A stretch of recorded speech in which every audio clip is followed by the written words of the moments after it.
வணக்கம், welcome all. இந்த வீடியோவில் ஒரு ஆரி ஒர்க் ப்ளவுஸ் டிசைனிங் பார்க்கலாம். நார்மலாக எப்பயும் போல் நெக்லைன் ட்ரா பண்ணிவிட்டு நெக்கில் இருந்து 1/4 இன்ச் கேப் விட்டுட்டு 3 லைன்ஸ் அரியில் அவுட்லைன் கொடுத்துக்கிறேன். இதுதான் வந்து பேஸ் லைன். இது பேஸ் லைன் பண்ணிவிட்டு தான் அடுத்து என்ன ஒர்க்னாலும் நாம் ஸ்டார்ட் பண்ணணும். இதுக்கப்புறம் அடுத்தது உடனே வந்து நம்ம பெரிய பீடு 3mm 4mm பீட் வந்து ஸ்டார்ட் பண்ணக்கூடாது. பீட் ஒர்க்காக இருந்துச்சு அப்படின்னா பேஸ் லைனாக நம்ம வந்து ஒரு லைன் வந்து சுகர் பீட் கண்டிப்பாக ஆட் பண்ணிக்கணும்.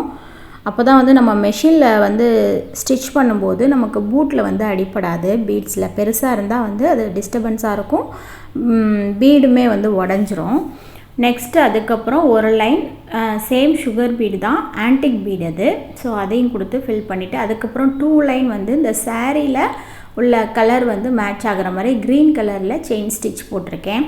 அதுக்கப்புறம் ஈக்குவல் கேப்பில் வந்து சின்ன குந்தன் ஸ்டோன் ஸ்டிக் பண்ணிவிட்டு அதை சுற்றிலும் ஒரு லைன் ஆன்டிக் கலர்லேயே பீட் கொடுத்துட்டு இடையில வந்து லவங்கம் ஸ்டிச் வந்து ஃப்ளவர் ஷேப்பில் போட்டு ஃபினிஷ் பண்ணியிருக்கேன் இந்த ஒர்க்கை. அந்த ஃபஸ்ட்டு நம்ம ஜரியில் 2 சுகர் லைன் கொடுத்ததுக்கப்புறம் சில்க் த்ரெட்டில் வந்து 2 லைன் செயின் ஸ்டிச் கொடுத்தோம் பார்த்திங்களா, அதில் வந்து இடையில கேப்பில் வந்து ஈக்குவல் டிஸ்டன்ஸ்லேயே ரெட் கலர், அதாவது ரெட்டு மீன்ஸ் ரெட்டு பிங்க் ரெண்டும் கலந்த கலரில் சின்ன குந்தன் ஸ்டோன் வந்து ரவுண்ட் ஷேப்பில் வந்து ஸ்டிக் பண்ணியிருக்கேன். ரொம்பவே ஃபினிஷிங் நீட்டாக அழகாக வந்திருந்தது. இது வந்து ஒரு அர்ஜென்ட் ஆர்டர்ன்றனால சீக்கிரமாகவே முடிச்சிட்டேன் இதை. ஸோ அதனால் ஃபுல்லாக என்னால் வீடியோ எடுக்க முடியல.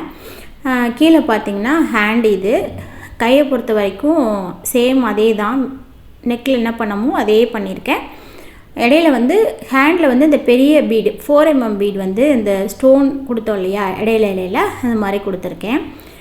ஹேண்டுங்கும் போது உங்களுக்கு ஸ்டிச்சிங்கில் வந்து ப்ராப்ளம் வராது, பூட்டில் எதுவும் அடிப்படாது. ஸோ அதனால் கொஞ்சம் பெரிய சைஸ் பீடு வந்து கொடுத்துருக்கேன்.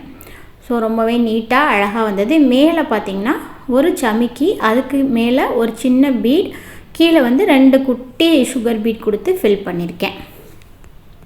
ஸோ இந்த ப்ளவுஸில் பார்த்திங்கன்னா பேக்கில் வந்து இந்த மாதிரி புட்டாஸ் வந்து நான் இன்க்ளூட் பண்ணலை, ஏன்னா அதில் வேறு ஒரு டிசைன் பண்ண வேண்டியதாக இருக்குது. அது நான் தனியாக அப்லோட் பண்ணுறேன். ஸோ இந்த வீடியோ உங்களுக்கு பிடிச்சிருந்துச்சுன்னா மறக்காமல் இந்த சேனலை சப்ஸ்கிரைப் பண்ணிக்கோங்க. தேங்க்யூ ஃபார் வாட்சிங்.